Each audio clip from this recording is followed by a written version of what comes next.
Jadi pertama-tama perlu kita memahami bahwasanya pasar uang dan juga pasar valuta asing itu merupakan bagian dari pasar keuangan yang berfungsi untuk memfasilitasi transaksi, kemudian pendanaan dan juga pertukaran mata uang. Jadi keduanya ini memiliki cara kerja yang berbeda, tapi saling memengaruhi satu sama lain melalui pergerakan suku bunga dan juga nilai tukar, lalu juga arus modal.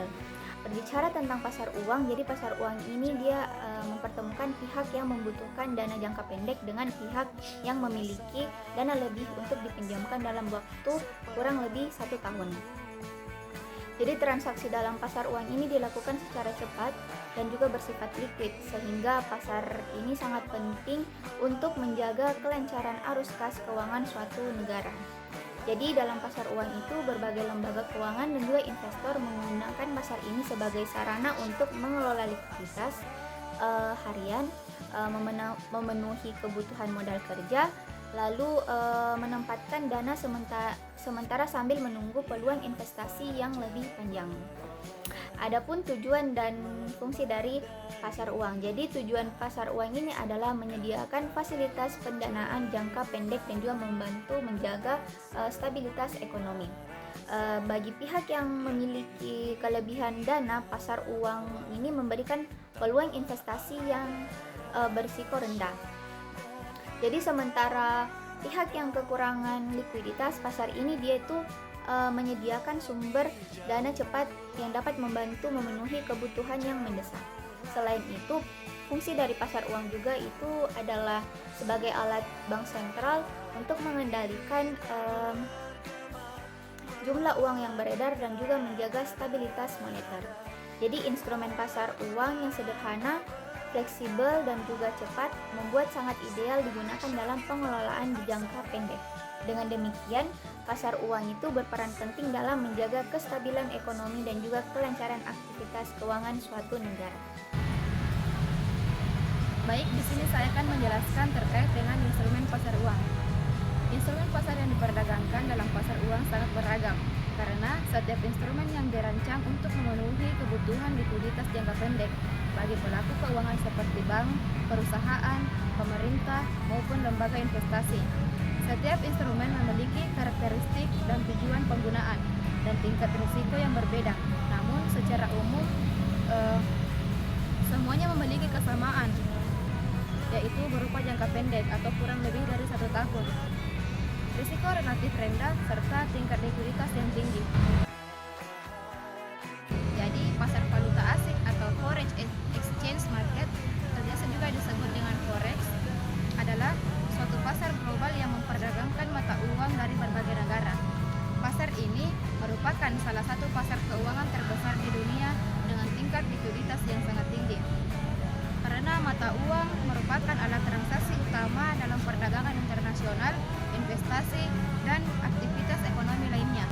Berbeda dengan pasar uang dan pasar modal yang memiliki waktu dan lokasi yang tertentu, pasar valuta asing bersifat terdesentralisasi.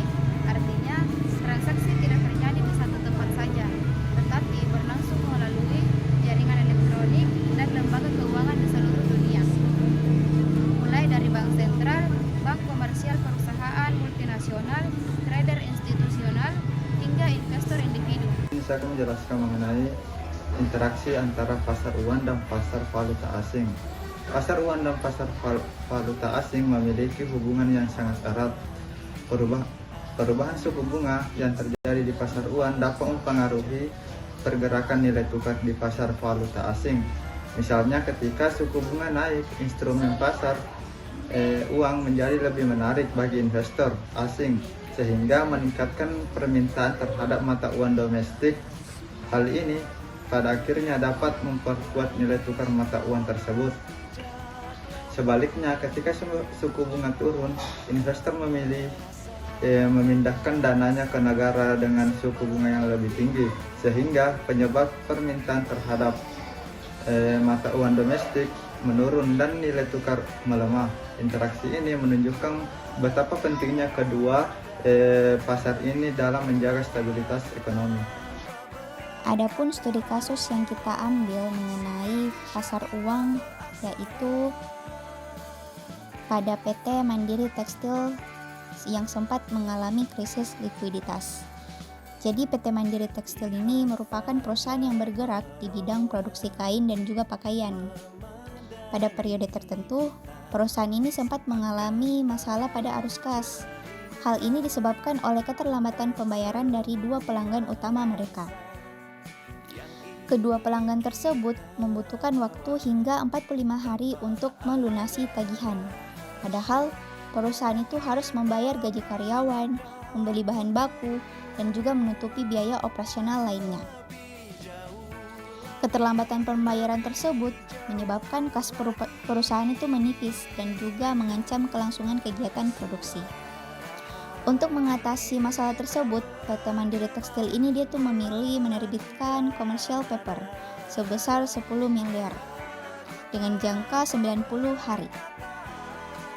Instrumen ini kemudian dibeli oleh beberapa investor seperti bank dan juga perusahaan besar. Melalui penerbit CP, perusahaan mendapatkan dana segar untuk membiayai operasional harian tanpa harus mengambil pinjaman jangka panjang yang berbunga besar.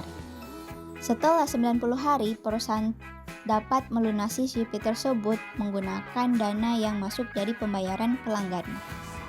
Nah, kasus ini menunjukkan bahwa pasar uang berfungsi sebagai penyelamat likuiditas ketika perusahaan menghadapi masalah arus kas jangka pendek.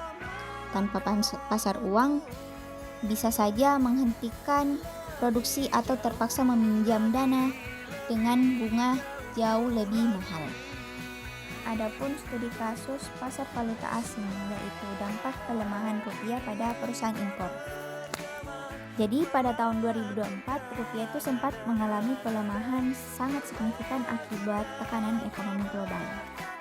Kurs rupiah melemah dari 14.800 per USD menjadi 16.200 per USD. Kenaikan ini dia tuh berdampak langsung pada PT Maju Elektronik, yang dimana sebuah perusahaan yang mengimpor komponen handphone dari Cina dan juga Amerika. Sebelumnya, perusahaan hanya membutuhkan 14,8 juta rupiah untuk membeli 1.000 dolar Amerika Serikat. Tapi dengan melemahnya rupiah, perusahaan tersebut harus mengeluarkan 16,2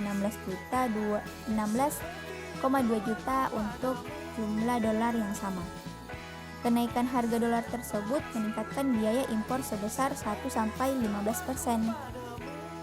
Masalah utama perusahaan adalah tidak menggunakan instrumen lindung nilai seperti kontrak forward. Akibatnya mereka harus membeli dolar dengan harga pasar yang harganya terus meningkat. Beban biaya perusahaan naik, namun harga produk tidak dapat dinaikkan secara tiba-tiba karena kekhawatiran kehilangan konsumen. Dampaknya, margin keuntungan menurun sangat signifikan. Jadi studi kasus ini dia tuh menggambarkan betapa pentingnya perusahaan memahami resiko nilai tukar dan memanfaatkan instrumen pasar falas untuk melindungi diri dari ketidakpastian kurs.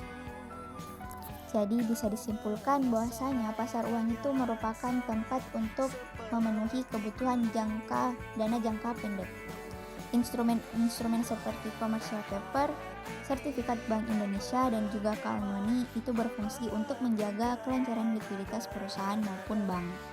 Jadi studi kasus ini bisa menunjukkan bahwasanya ketika perusahaan itu mengalami masalah arus kas, pasar uang bisa menjadi solusi efektif untuk mendapatkan dana cepat dengan biaya yang relatif rendah.